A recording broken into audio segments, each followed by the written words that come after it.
What is your story? What is the story you tell yourself about your life? The repetition of what has happened to you in your life.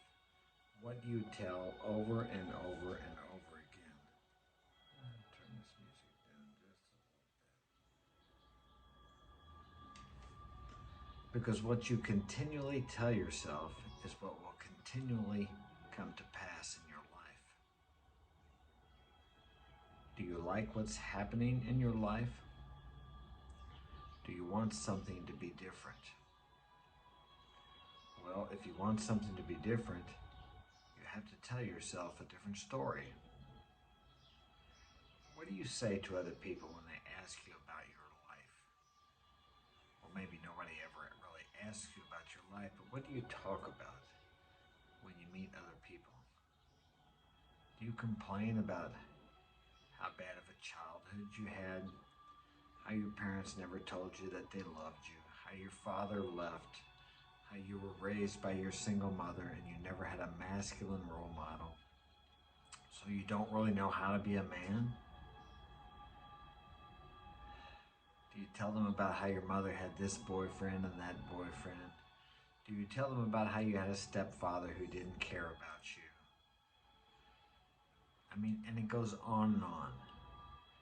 Do you tell them about the tragedies, the difficulties, the struggles you've had in your life, with no resolution to any of the stories to where you came out on top? If you keep telling that same story, guess what's going to continue to happen in your life? The same similar situations, the same problems, the same tragedies, because you're repeating the same story and you tell it with such feeling and emotion. It's almost like a badge of honor you wear. I hear people talking about being abused. I'll just use that word to be YouTube safe. When they were young. And it's almost like, well, they'll say something like this: I'm a survivor. Now, there's nothing wrong with saying you're a survivor. You could actually use that as something to propel you to be a stronger person. But it's the way they say it, the emotion. I'm a survivor. I survived this. I survived that. It's almost like every time you turn around, they're telling you that to survive when their mom or dad took them to the ice cream parlor. Oh, that's where they serve ice cream. Back in the old days, actually before my time. And they didn't get an ice cream. And it was a tragedy, a traumatic experience. They almost need therapy, but they survived. Are you a survivor? Is that all you are? Or did you create your own life out of a difficult situation and find something good in it? Did you propel yourself from these seemingly difficult times and use them to build a foundation for your life where you could help other people, where you could overcome even more difficult situations? And it's all depending on how you want to perceive it, how you want to look at it. I use myself in this example because I know myself better than I know others. I grew up and my dad was an alcoholic. He was a functional alcoholic. Drank, I guess, quite often, maybe every day. I don't remember as much as my brother does. He quit drinking when I was about 13. I don't remember too much before I was 10. Maybe I blocked some of it out. Maybe I didn't. Maybe I just don't remember. But for years I would tell the story that my dad was alcoholic and he used to whip the hell out of us. And, he never told me he loved me. He never hugged me. My mom never told me she loved me that I remember. And she never told me she loved me either. And I couldn't wait to get out of the house. I left when I was 15. I went to work when I was 16. Okay, that was the story I told. Poor Mark. Poor Mark didn't get the love and compassion that he needed as he was a child. Okay, now that's not the story I tell today. Same childhood, different story. Do you think that previous story empowered me and made me a better person or made my life better? Of course it didn't. The story I tell today is this. My mom and dad stayed together for, I think, almost 60 years until my father passed. I always had a home. Mom and dad worked. Dad worked for 40 some years. I thought it was 36, but 40 some years at what's called McDonnell Douglas. It's Boeing now. My mom worked 36 years at a company called Monsanto. I always had food. I always had clothes. We lived in the same home till I was 16. Whenever I needed anything, I had it. I had a lot of things that I wanted, everything I needed, and more. Maybe I needed someone to tell me they love me, but honestly, looking back on it, I didn't need that. I needed to have my butt whipped. Oh, some people say, "Oh, you liked being abused. You were abused." That was just the way it was when I was young. Back when I was a kid, all the neighborhood kids had strap marks on their legs because if they misbehaved. We used to compare them, all right? It didn't hurt us. It kept us out of jail, probably. uh, and my parents always were there. They got up and went to work every day. They were home every night. I was in bed by 10 o'clock when I was home every night until I was probably 14, 15 years old until I started. I think even then I was home by 10 o'clock. My parents gave me structure. They taught me discipline. They taught me a good work ethic. But I could go on and on, but you get the picture. The story I tell now is how I benefited from my childhood.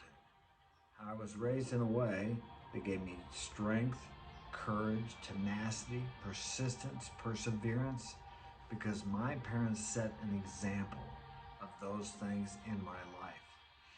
Now, you think about that. The first story I tell is not very empowering, is it? Poor me.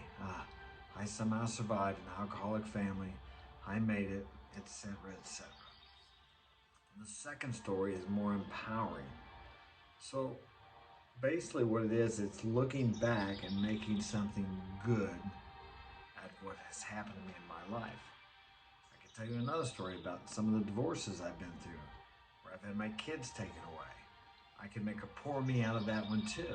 But where's that going to get me? Nowhere.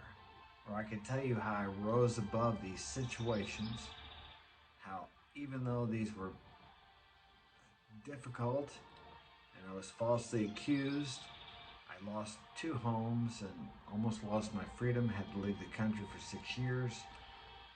I could go on and on about that. But those things, the story I tell about that now is how that has helped me. I would not be here today speaking to you had I not gone through that. These things built character and integrity in me. I was honest through the whole situation, even though when the other side were lying and trying to eliminate me. But I maintained my integrity, and thus it made me a stronger person. Now, were there times during that when I felt like, what's the point in being honest? They're lying and they're like destroying me, and I'm being honest and having integrity, and nobody cares. It's not paying off. Well, it didn't seem to be paying off at the time when they kept taking my kids away. They're trying to throw me in jail. I'm spending thousands of dollars. I spent hundreds of thousands of dollars actually. It broke me, okay? But I needed to be broke. I needed to be broke. My arrogance, my ego was so strong. I still have a pretty big ego today too. That I needed to be beat down to where I couldn't do it anymore. I had to surrender. I had to surrender and think that maybe, just maybe, God knows better than I do. Whatever God means to you, I'm just talking about what it means to me. And I honestly don't know what it means to me. I don't know. My conception of God is just a power that lives within me, it lives within you, it permeates everything in our universe, in all the universes. And somehow, when I come to the end of myself and I don't know what to do, if I can just surrender to the moment and relax, everything will work out fine. And if I can realize in that moment of despair that this is happening for me, once again, it's a perception. It's not happening to me, but it's happening for me. And that when I look back on this in retrospect, I will be glad it happened. And things work out fine. I have a peace that passes all understanding. I can and get through difficult times. Get through difficult times instead of going around them or avoiding them. And through this, I gain character and integrity, which is a prerequisite for any kind of success that you desire in your life.